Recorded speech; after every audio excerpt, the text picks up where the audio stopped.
The Neptune Islands consist of two groups of islands located close to the entrance to Spencer Gulf in South Australia.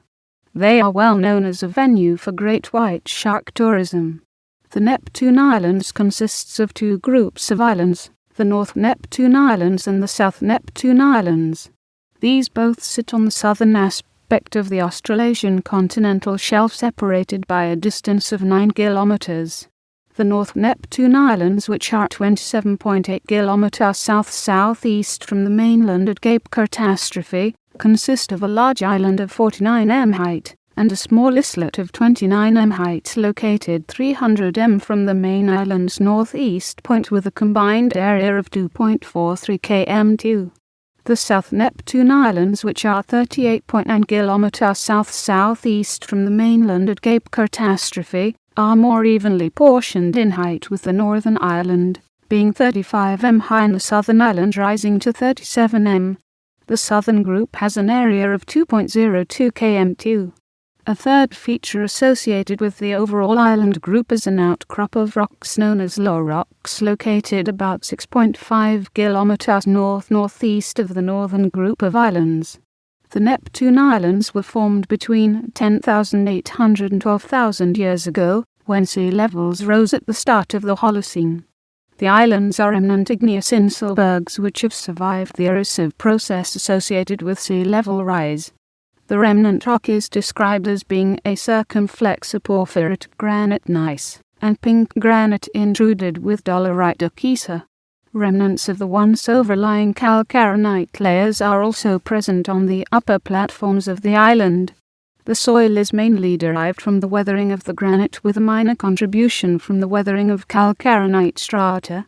The seabed falls steeply away from the coast of both island groups.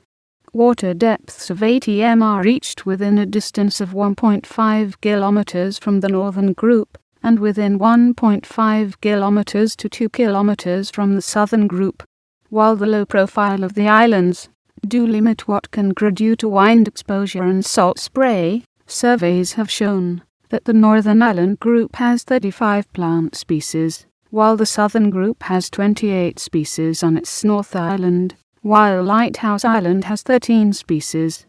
The latter is attributed to combination of the disturbance caused by activity associated with the formerly manned lighthouse, airstrip, and introduced goat population that was eradicated in 1968, and burrows made by the large numbers of short-tailed shearwaters.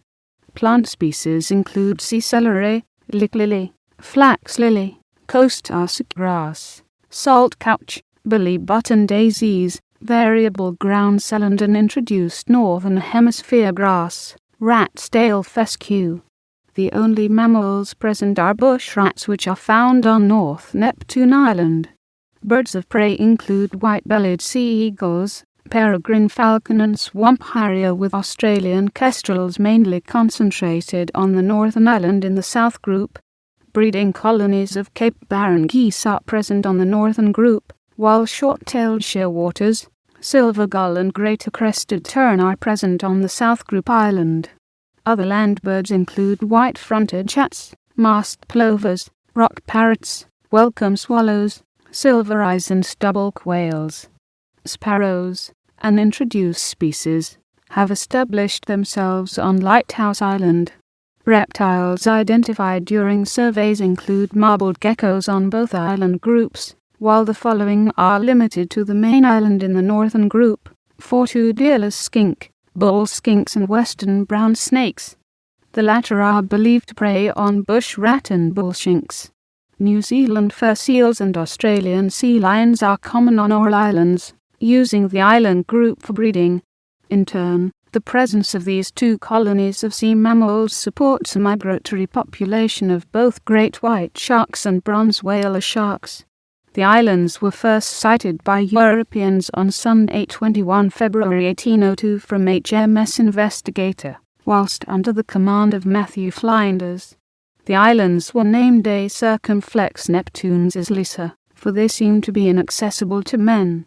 The islands were subsequently visited by John Law Stokes in 1840, and later in 1873-74 by Captain F. Howard, as part of an ongoing South Australian government program to map the Kelaniya waters, identify shipping hazards and assess the suitability of the coastline for settlement.